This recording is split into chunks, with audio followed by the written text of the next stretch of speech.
जय श्री कृष्णा दोस्तों, कैसे हो आप। आशा करता हूँ आप और आपके परिवार में सभी खुश होंगे, स्वस्थ होंगे। दोस्तों, आज मैं एक बहुत ही जल्दी सिद्ध होने वाली अप्सरा और आपके हर कार्य को पूर्ण करने की शक्ति रखने वाली अप्सरा की साधना देने जा रहा हूँ। इस साधना को करने के बाद शायद आपको दूसरी साधना को करने की ज़रूरत ही नहीं पड़ेगी।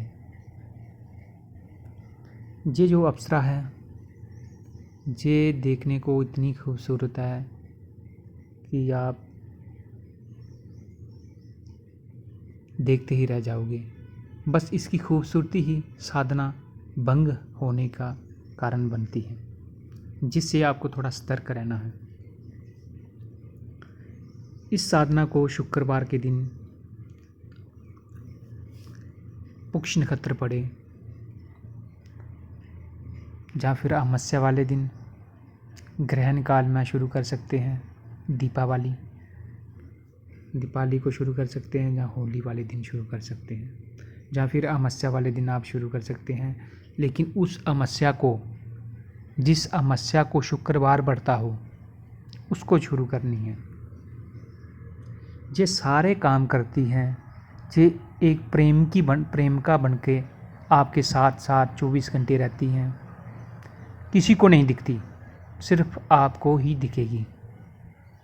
और ये हर तरह से अपने साधक को, उसकी इच्छा को पूर्ति करती हैं और उसको खुश करने की कोशिश करती हैं।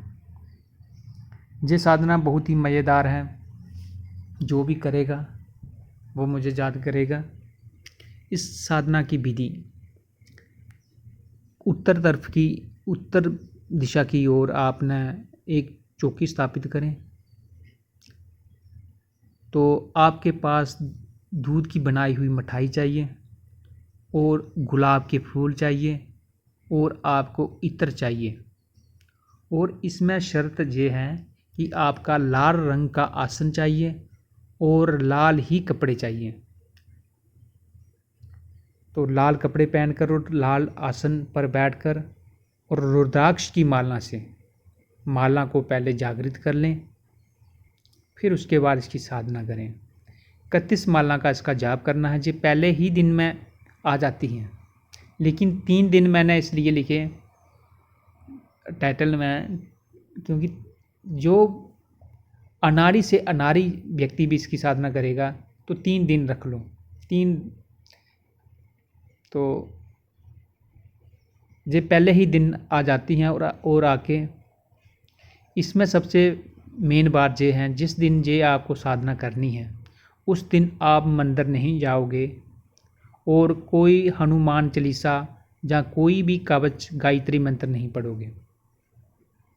अगर आपने गायत्री मंत्र पढ़ लिया या हनुमान चालीसा पढ़ लिया, या जिस रूम में आप ये साधना कर रहे हो उसमें कोई भी भगवान की फ़ोटो नहीं होना चाहिए, क्योंकि ये अप्सराएं हैं, परियां हैं, ये गंधर्वें हैं। तो ये हनुमान की फ़ोटो हो गई, नारसिंह की फ़ोटो हो गई, तो महाकाली की फ़ोटो हो गई, तो जहाँ वहाँ पे नहीं आती ये फिर। तो उस दिन आपने कोई मंदिर का प्रसाद नहीं खाना है, कोई मंदिर नहीं जाना है, कोई आप जो भी आप कवच पढ़ते हो या कोई भी आप मंत्र का जाप करते हो, उस दिन कोई कुछ नहीं करना। हाँ, 3 दिन इस साधना को करने से पहले अपने पितरों को भोग लगाएं, अपने कुल देवता को भोग लगाएं। थोड़ी सी मिश्री पतासा ले लें, उनके नाम का भोग रखें। अपने पितरों का, अपने क्षेत्रपाल देवता का और कुल देवता का ये भोग उनके नाम का दें और उनसे आशीर्वाद। 3 दिन पहले आप अपने पूजा स्थान में उनको भोग देना स्टार्ट कर दें कि हे पितर देवता जी, आपके नाम का भोग है कि मैं ऐसे अप्सरा की साधना करने जा रहा हूँ, मुझे सफलता प्रदान करें। और उसको मेरे पास आने के लिए उसको बड़ी रुकावट ना करें, क्योंकि क्या होता है जब हम कोई भी साधना करते हैं तो हमारे जो पितर देवता होते हैं या कुल देवता होते हैं या क्षेत्रपाल देवता होते हैं, ये उस चीज़ को इंटर नहीं होने देते।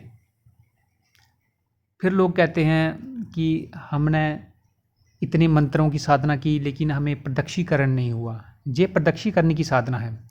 लेकिन सबसे बड़ी विधि जो लोग नहीं बताते वो बातें होती हैं कि पितर देवता जो आपके घर के जो पितर है उनका कवच रहता है हर घर पे, चाहे वो अच्छे हैं या बुरे हैं।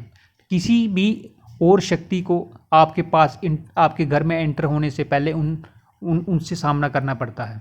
पितर देवता, कुल देवता और क्षेत्रपाल देवता, ये 3 देवता जो आपके घर में कोई भी जादू टोना करेगा, कोई मुठ जहाँ कोई भी चौकी भेजेगा, जहाँ आप किसकी साधना कर रहे हो, सबसे पहले आप उस चीज़ को इन चीज़ों से निपटना पड़ेगा। फिर ये तय करेंगे कि वो इनको परमिशन देंगे तो तभी वो इंटर हो सकती हैं। साधना में सफलता प्राप्त ना होना का कारण सबसे यही होता है कि जो पितरों को भोग नहीं लगाया जाता और क्षेत्रपाल देवता को भोग नहीं लगाया जाता और अपना कुल देवता या कुल देवी से परमिशन नहीं ली जाती, तो उस वजह से ये चीज़ें उनको इंटर नहीं होने देती। फिर थोड़े बहुत अनुभव होते हैं तो बस लोगों का विश्वास टूट जाता कि साधनाएँ सब बेकार हैं, मंत्र होते नहीं हैं। ऐसा नहीं होता है लेकिन विधि विधान से होता है। तो आपने जब भी आपने मुहूर्त देख लिया कि अमावस्या को ये साधना करनी है या दीपावली को ये साधना करनी है, होली को ये साधना करनी है या ग्रहण काल अमुक दिन में आ रहा है तो हमें साधना करनी है, उससे 3 दिन पहले आपने नहा धो के थोड़ा से पतासा ले लिया, सौगी ले ली, किशमिश ले लिया, कुछ भी ले लिया। तो पहले अपने आसन पर बैठे, अपने आसन पर बैठकर गायत्री मंत्र पढ़ा, 3 बार अपने छिड़काव किया पानी का, 3 बार पानी पिया और राइट हैंड से और बाएं हाथ में हाथ धोकर तिलक लगाया। ओम कुलदेवाय, पहले गणेश का ध्यान करें, फिर अपने पितरों का ध्यान करें और उनसे प्रार्थना करें, हे पितर देवता अपना भोग, उनका जो एक थाली में थोड़े से पुष्प और उनका भोग रखें और उनसे प्रार्थना करें, हे पितर देवता मैं इस साधना को करने जा रहा हूँ, ये साधना जो मुझे प्रदक्षी करने की करना हो इसमें मेरी सहायता करें। फिर उसके बाद कुल देवता को भोग दें, फिर उसके बाद क्षेत्रपाल को दे दें। तो 3 दिन आप ये भोग देते रहें, लेकिन जिस दिन साधना करनी होगी उस दिन भोग नहीं देना उनको। उस दिन आपने किसी भी देव देवता की पूजा नहीं करनी, इस बात का ध्यान रखें। और इसमें माला रुद्राक्ष की नहीं, मेरे से पहले रुद्राक्ष निकल गया, इसमें स्फटिक की माला चाहिए। जो वाइट रंग की स्फटिक की माला होती है ना, वो माला चाहिए 108 मणके की। और उसको पहले जागृत करना है, सिद्ध करना है। वो सिद्ध कैसे करना है? पंचामृत से उसको स्नान करते हैं, पीपल के पत्ते रख के। तो फिर उसके पंचामृत स्नान करके इसका आप देख लेना विधि विधान, यूट्यूब पे बहुत सारी वीडियो चढ़ी होती हैं, जैसे भी करते हैं। अगर किसी को नहीं पता चलेगा तो कमेंट कर देना, मैं बता दूंगा। फिर उसके बाद आपने क्या करना है, जिस दिन साधना होगी उस दिन रात को 10 बजे आपने, पहला नंबर आपका रूम है, जो रूम अलग होना चाहिए। उस रूम को आप पहले अच्छी तरह से साफ़ सूफ कर लें, झाड़ू पोछा अच्छी तरह से पहले करके रख दें 1 दिन पहले।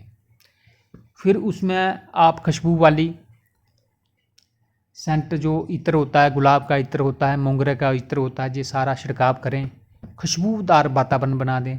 और वहाँ पे एक सेज तैयार करें, जो बेड है वो बेड लगाएं, उस पर लाल रंग की चादर हो तो वो अच्छा है, साफ धुली हुई चादर बिछाकर उस पर आपने गुलाब के फूल बिखेर देने हैं उस चादर पर। जो आप अपनी सेज तैयार करेंगे, जो सोने वाली, जिस पर आपने सोना है ना, जो बेड होता है, उस बेड पर आप इत्र लगाएं चादर को और गुलाब के फूल बिखेर दें। और फिर अपने आसन पर भी फूल बिखेर दें और सामने भी फूल रखें। एक प्लेट में फूल रखें गुलाब के, और मिठाई रखें, बर्फ़ी हो गई, दूध बर्फ़ी इसमें अपना कम से कम 150 ग्राम बर्फ़ी रखनी है। थोड़ी किशमिश रख ली, पंचमेवा रख लिया थोड़ा सा, और ये 150 ग्राम बर्फ़ी रखनी है। बर्फ़ी अच्छी हो, शुद्ध घी की बनी हुई, जो दूध की बनी हुई। फिर इसके बाद आपने नहा धोकर लाल कपड़े पहनकर आपने बैठ जाना है। तो जो मंत्र है, ये मंत्र का कुछ शुल्क रखा गया है। तो ये मैं यूट्यूब पर नहीं दूंगा। जिस भाई को भी ये साधना करनी, क्योंकि ये गुरुमुखी साधना है, तो जिसको भी ये साधना करनी होगी वो कमेंट में अपना व्हाट्सएप नंबर दे और फिर मेरे से बातचीत कर ले। वो अगर वो शुल्क दे पाएगा तो मैं साधना करवा दूंगा। साधना की गारंटी है, 3 दिन में, पहले दिन ही आ जाती है वो। तो आगे की जो विधि विधान है, जैसे आप 11 माला जप करोगे तो आपको झांझरों की छिनकार और खुशबू आना, एहसास होना लगेगा आपको। 7-8 मालों में ही एहसास होना लगेगा आपको। आपके शरीर में ऐसे सुइयाँ जैसे चुभना स्टार्ट हो जाएंगी और छनक छन की आवाज़ आना स्टार्ट हो जाएगी। तो फिर ये 31 माला से पहले पहले ही ये आके गोद में आके बैठ जाती हैं, लेकिन इसको देखें नहीं, क्योंकि अगर आप इसको देखोगे तो आपकी साधना भंग हो जाएगी। ये देखने को इतनी खूबसूरत होती है और बिल्कुल नंगन अवस्था में भी होती है। कभी कभी इसने वो पहने होते हैं, जेवर पहने होते हैं और बाकी नंगन होती हैं। अलग अलग अनुभव होते हैं, किसी को कपड़ों में दिखती है, किसी को बिल्कुल नंगन दिखती है। तो हर साधक की अपनी साधना पर निर्भर होता है। तो ये कोशिश ये करती है आपकी साधना भंग करने के लिए अपने मोहित जाल से। कोई भी सुरक्षा घेरा नहीं लगाना इस साधना में अपना। तो कभी कभी ऐसा भी हो जाता है कि साधना के काल में सिर्फ अनुभव होता है। जब आपने 31 माला की है तो वहाँ पे आप 31 माला करने के बाद 10 मिनट तक आप उसका ध्यान करें, तो ध्यान में आ जाती है। कई बार तो आप बेड पर जब लेटोगे तो आप सो जाते हो, जैसे ही तो आपको उठाती है। तो इसके साथ जो संसर्ग है वो करना ज़रूरी होता है, सेक्स करना ज़रूरी होता है। मैं आपको क्लियर बात बता देता हूँ, क्योंकि और ये कोई बाधा नहीं देती, बचन कोई नहीं देगी। सिर्फ आप इसके साथ इसको खुश करो, प्रेम करो। ये प्रेम की भूखी देवी होती है। प्रेम करो और अपना जो भी काम है वो प्रेम करते करते ही इसको बताएं और वो काम हो जाएगा। फिर जब भी इसको बुलाना हो तो बस यही सामान इकट्ठा करें, फिर एक माला में आ जाती है। जब पहली बार इसका 3 दिन की साधना करना पड़ती है, फिर साधना करने की ज़रूरत नहीं। सिर्फ सामान इकट्ठा किया, भोग रखा और जो इसको अपना काम करवाना है वो जब आप इसके साथ रति क्रिया करोगे उस टाइम इसको बता देना है कि मुझे ये काम करना, किसी को वशीकरण करना, उच्चाटन करना, जो भी करना। दुनिया का ऐसे लेके जेड तक काम करती हैं। कोई सट्टा लॉटरी का नंबर लेना है, कोई कुछ भी करना है, कुछ भी, किसी की शादी नहीं हो रही, किसी का बेटा नहीं हो रहा, सारी समस्या का जो हल करती हैं। इसी के साथ मैं इस वीडियो को विराम देता हूँ। वीडियो लंबी हो रही है, तो जिस भाई को भी ये साधना करनी है वो कमेंट करें, कमेंट में अपना व्हाट्सएप नंबर दें। इसी के साथ मैं इस वीडियो को विराम देता हूँ। जय श्री कृष्ण।